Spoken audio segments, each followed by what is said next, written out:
Hello, lovelies. So the polls are just closing in the United States on the East Coast. That's 3 hours later than where it is in Oregon, and I am offline right now. I'm going to be spending the rest of this afternoon and evening doing my mindfulness group, and then going over to my Zen temple and sitting meditation with Sangha there, and then doing a class on walking meditation and what does it mean, as Thich Nhat Hanh says, what is peace in every step? What is it to live a life where peace is every step? So, taking it one moment at a time, one card at a time. And it is really extraordinary to me that the card of today, November 5th, Guy Fawkes Day too, November 5th, 2024, the card of the day is the Eight of Wands. I'm working with Nicholas Bruno's Somnia Tarot, and the card of momentum, right? And kind of a mysterious momentum. What is this chandelier attached to?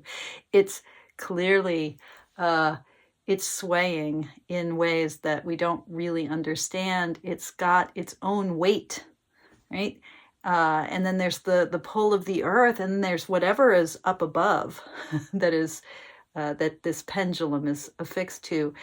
So what does it mean for the pendulum to be swinging?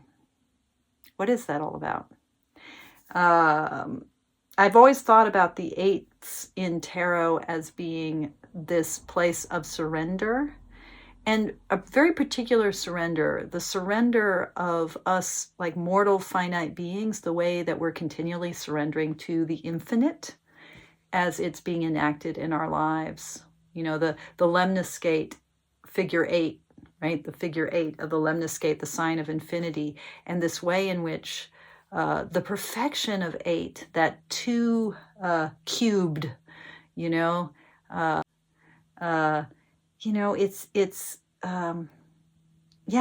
there's a perfection in this number, but it's a perfection that comes with a sense of our being constrained.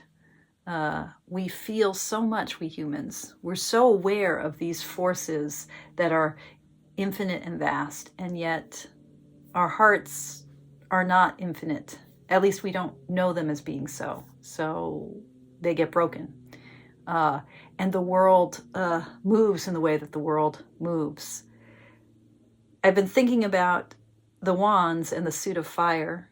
This is meditations on the Drop'em 78. And in case that hasn't been obvious, it's probably in the title to this video. And we're in the middle of the wands. We're in the Eight of Wands right now.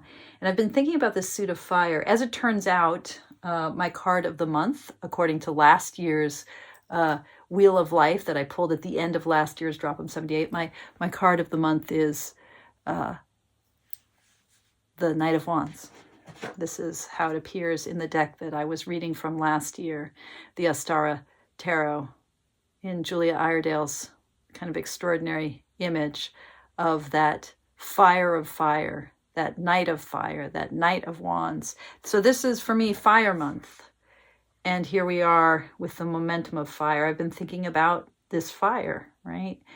There's a way in which the Somnia Tarot, with its relentlessly faceless figures, we get the backs of people, we get hands and limbs, and then we get their backs or their shrouded faces.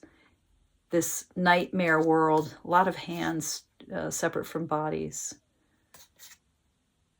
That's Seven of Wands. And nooses and ropes that swing as if unattached to things. In the Somnia Tarot, what seems really clear to me about the wands is that this suit of fire is really about the ways in which we humans come into the world seeking the eyes that are seeking us. We come into the world looking for the face that is looking for us. We go into the world seeking our reflection. that's what it is to be in the suit of fire, the suit of spark, the suit of encounter and engagement. And the power of the Eight of Wands in that context is that, these events, they kind of seem like they're going, they're overtaking us. We can't find our reflection in the world as it is unfolding. We'd like to here in the United States. You'd like to cast your vote and feel like your action matters. That's what we always say. Does my vote matter? You like to see that your action reaps consequences that mirror your intention back to you. But there's something that's so big about world events right now. It overwhelms. The momentum of it overwhelms, and yet that fire, the spirit of life itself, as it's moving through us human bodies and our limited perception, that fire is actually moving through us. It's actually guiding us every step of the way. It is lighting our path. This is our fire. It's just hard to, it's impossible to hold it and impossible to own it. So on some level, we do what we can, but then we surrender to the sway. We find the flow. This is the Eight of Wands in my calibration deck, the gorgeous Tarot of the Drowning World, which I thought would be because it has a lot of submerged objects, I thought that this deck would be sort of filled with a little bit of morbid or kind of macabre sensations to it. And I think in the major arcana, when there will be human figures in the images, it might be different. But right now, I just think this is delightful. One of my certificate students, Lee, figured out that these were chapati rolling pins, chapati, like that Indian bread, the flat bread. And I love that the batons, the wands, make flatbread. How sweet is that? So the surrender of the Eight of Wands, it might be as simple as we're in the flotilla. we're floating along. We're going downstream. Yeah, the currents are carrying us forward. Okay. By the time you see this, we'll probably have a better sense of what's happening in the United States. May the momentum in your lives, as you experience your lives, may the momentum really feel like it's carrying you. May you feel carried. And may we all find in this time, however whirlwindy or intense or painful or scary it is, may we all find the good companions, the good friends, the good neighbors, the good communities that help us be safe and help us find our fire. Blessings all.